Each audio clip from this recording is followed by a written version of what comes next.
On demandait à Guy Debord que faisait-il dans la vie. Et Guy Debord répondit: je suis un révolutionnaire professionnel.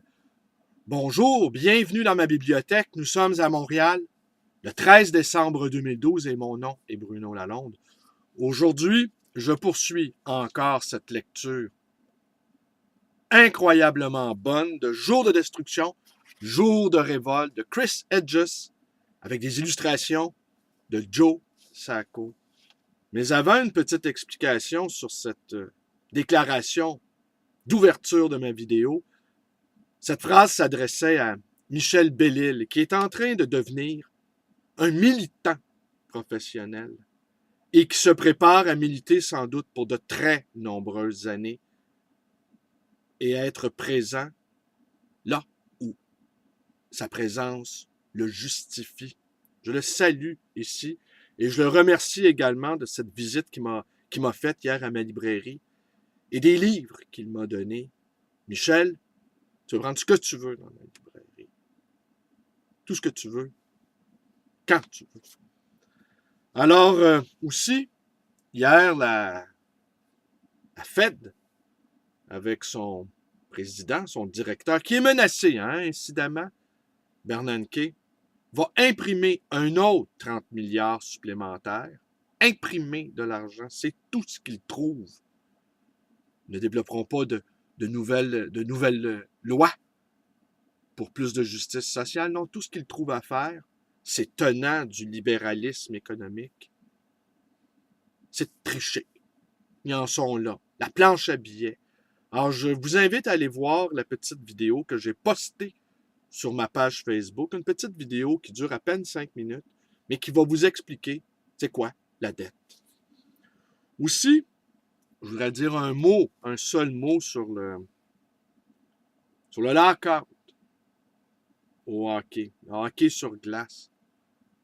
Si vous saviez à quel point, je m'adresse ici à mes amis européens, imaginez que soudainement, on ne vous parle plus de football, on ne vous parle plus de rugby, on ne vous parle plus de sport professionnel dans les médias, parce que tous ces gens-là sont en grève ou en lockout. Vous ne pouvez pas imaginer le bien que ça fait de ne plus entendre parler de hockey. C'est incroyable parce que normalement, le sport professionnel, c'est quelque chose fait pour divertir, pour nous amuser, pour nous prélasser.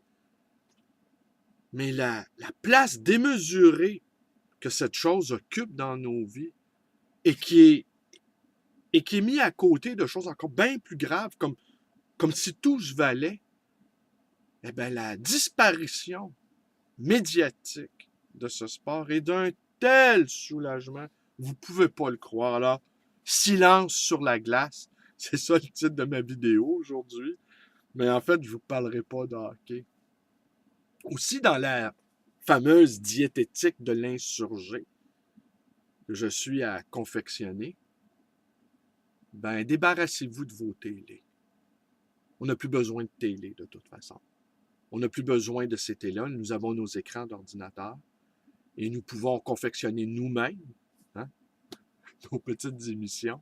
Nous pouvons également écouter celles des autres. Nous pouvons partager les uns et les autres avec des vidéos d'information, comme celle que j'ai partagée ce matin sur ma page Facebook. Et franchement, moi, souvent, la question que je me pose, j'écoute rien, soit dit en passant, j'ai une télé pour regarder des DVD que je regarde de moins en moins par ailleurs. Et depuis septembre 2011, je ne reçois plus de signal.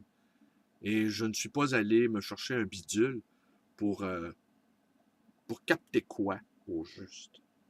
Chaque fois que je me pose la question, si je regarde ou non une émission de télévision, je me demande toujours, est-ce que j'ai 2 heures de ma vie à donner à Tout le monde en parle, par exemple?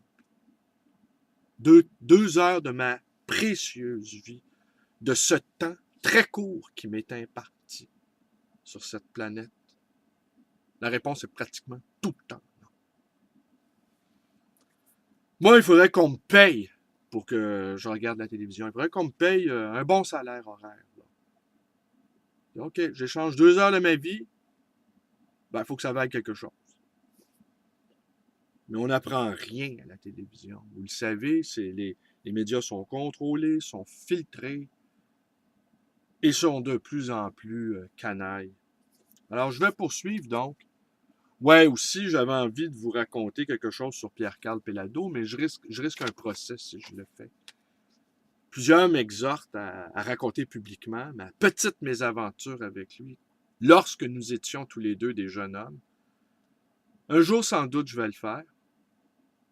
Sachez simplement que Pierre-Carl Péladeau, je lui ai laissé un souvenir très cuisant.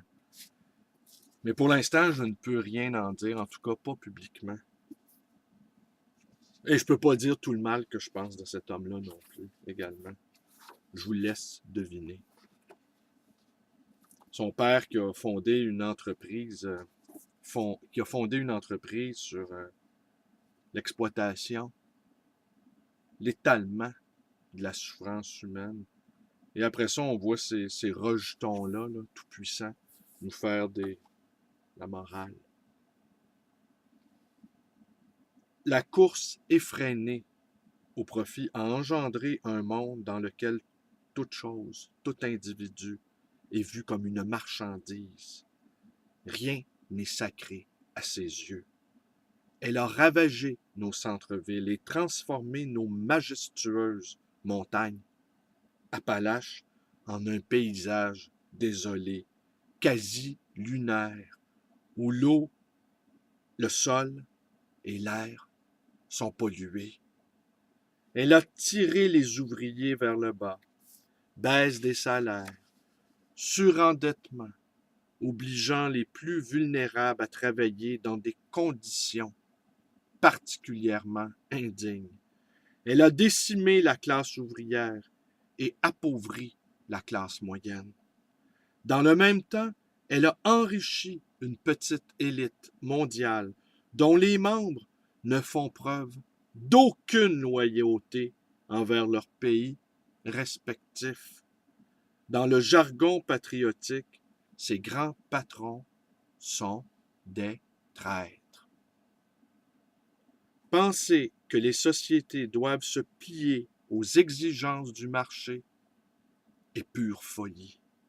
Rien dans l'histoire des hommes, rien dans la nature humaine ne vient conforter la thèse selon laquelle libéralisme économique rimerait avec progrès social.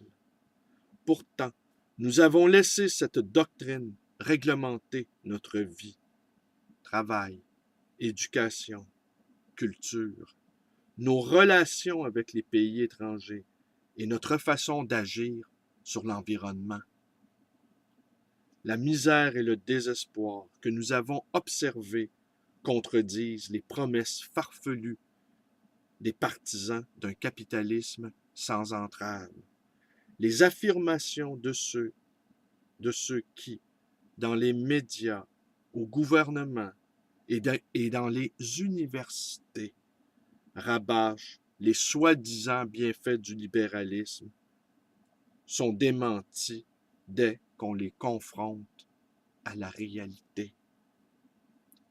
Le capitalisme oligarchique va tous nous tuer, au sens propre du terme, comme il a tué les Amérindiens, les Afro-Américains, pris au piège dans les ghettos de nos centres-villes, les laissés pour compte des régions houillères, saccagées, et les ouvriers agricoles réduits à l'état de serre. Rien ne l'arrête, tant que cela permet d'engranger des bénéfices. Cependant, la roue est en train de tourner. Le pays est au bord de l'explosion. Même nos grands patrons se mettent à douter. Ils comptent sur la politique sécuritaire des autorités pour garder le contrôle. La contestation qui gronde au sein du mouvement des indignés les terrifie. Et pour cause, Ces contestataires dévoilent au grand jour leur abus, leur cruauté et l'absurdité de leur système de croyances. Chris Hedges, Joe Sacco, jour de destruction, jour de révolte. Mais demain, je poursuis encore la lecture de Chris Hedges. C'est tout pour aujourd'hui. Je vous remercie d'être avec moi. Vous connaissez la suite, toutes les suites. Je vous remercie. Passez une belle journée. Hier, c'était le 12 décembre. Nous avons survécu à cette apocalypse 1.0. Eh bien, nous attendons avec impavidité l'apocalypse 2.0, celle du 21. Allez, merci. Allez, bonne journée à tous.